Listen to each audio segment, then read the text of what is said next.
think? Who will win?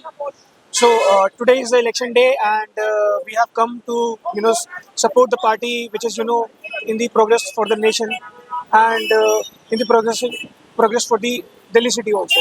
So from the last 11 years, we have already suffered a lot, and we want a party which can give the progress to the Delhi, give the commitments, whatever the commitments which has been given to the Delhi, that should be delivered. Sir, Ramesh Biduri has announced that those who will give vote, they will give free seva. That e-rickshaw are going to free. So what you will think? What is your opinion on this? So this is, I think, best support that he has given, because old age person or somebody disabled, everybody has to should participate into the voting, and that is a very important facility.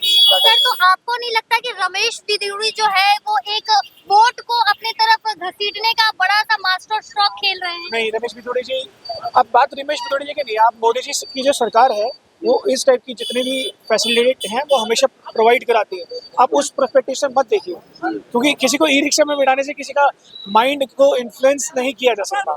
नहीं, मतलब अब vote के समय ही ये free rickshaw का मुहिम क्यों चलाया गया? ये इसीलिए चलाया गया ताकि जो ज़्यादा से ज़्यादा वोट पड़े, क्योंकि बहुत सारे वोट इस वजह से नहीं पड़ पाते कि आई गिव एन एग्जांपल, मेरी मम्मी को घुटनों में प्रॉब्लम है, वो वोट देने पिछले 3 साल से नहीं गई, बट हमने ये रिक्वेस्ट किया था पार्टी को कि ये फैसिलिटी मिलना चाहिए ताकि ज़्यादा से ज़्यादा वोट पड़े। आप उस पर्सपेक्टिव से देखिए कि ज़्यादा से ज़्यादा वोट पड़े, इसलिए नहीं कि रमेश बिदूरी जी ने ये सेवा प्रदान की है तो उन्हीं को वोट पड़ेगा। सर, विकलांग और बुजुर्गों के लिए ऐप भी तो लॉन्च किया गया है, वहाँ से भी तो वोट आप दे सकते हैं।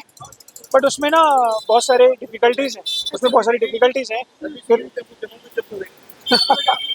तो देखिए उसमें बहुत सारी डिफिकल्टीज है। फिर आम आदमी पार्टी फिर यही बोलेगी कि जो है इन्होंने फ्रॉड किया, उन्होंने वो physically voter has to go at the booth. Sir, अभी हम गोविंदपुरी पे मौजूद है और आतिशी मारलेना पर हालिया उन पर एफआईआर दर्ज हुआ है कि बीजेपी के कार्यकर्ता को उन्होंने थप्पड़ जड़ा है और आचार संहिता का भी उल्लंघन किया। इस पर क्या राय है? मेरे इस पे राय है, आतिशी मारलेना का एक व्यक्ति जो कल रात 5 लाख रुपए कैश के साथ पकड़ा गया है, वो इंडियन न्यूज़ में आया भी है।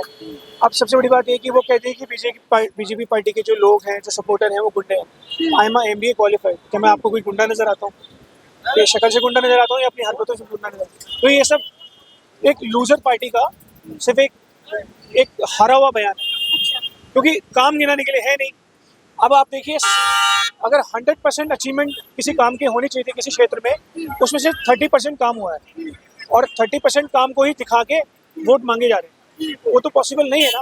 बाकी बजट पर क्या कहेंगे? बीजेपी ने जो बजट का हलवा जनता के लिए पेश किया है वो मिडिल फैमिली के लिए काफी बेहतर है। That is a very good question that you have asked. मैं एक मिडिल क्लास फैमिली से हूँ, ऑलरेडी एक मेरी सैलरी भी 12 लाख के स्केल के अंदर ही अंदर आती है। अब आप देखिए, मुझे कुछ टैक्स पे नहीं करना है, ये जो पैसे बचेंगे मैं अपनी फैमिली को कहीं रेस्टोरेंट में ले आ सकता हूँ, मैं उनके लिए कुछ शॉपिंग कर सकता हूँ और कुछ इन्वेस्टमेंट प्लान कर सकता हूँ, LIC में डाल सकता हूँ।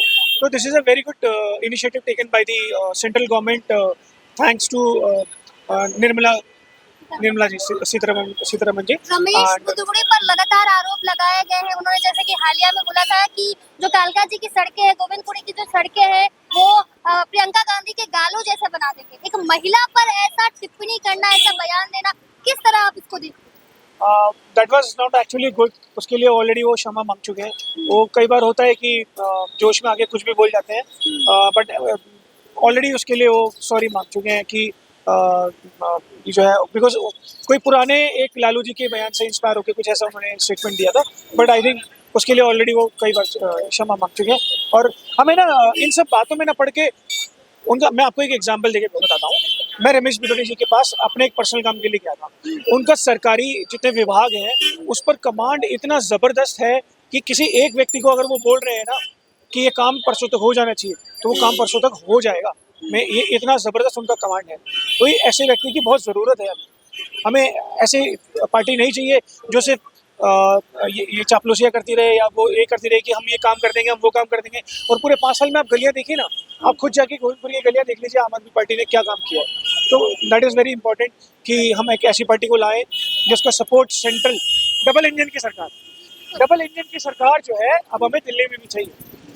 हमें योगी जी तो नहीं मिल सकते यहाँ, लेकिन कोई ऐसा मिले व्यक्ति जो हमें डबल इंजन की सरकार दिला सके। तो बहुत जरूरी है। गोविंदपुरी की जनता इस बार बीजेपी और कमल कमल को वापस मतलब कमल खिलाने के लिए पूरी पुरजोर मेहनत कर रही है। पूरी जोर मेहनत कर रहे हैं, हम पूरा सपोर्ट दे रहे हैं। मैं आज बिल्कुल ऑफिस से छुट्टी है और मैं पूरे सपोर्ट के साथ जो है बीजेपी को आज सपोर्ट कर रहा हूँ और मैं चाहता हूँ कि बीजेपी जो है अब दिल्ली गवर्नमेंट में आए। पिछले 11 साल से ऑलरेडी हम बहुत कुछ देख चुके हैं, अब और नहीं देखना चाहते। एक बार मौका दे के देखना चाहिए।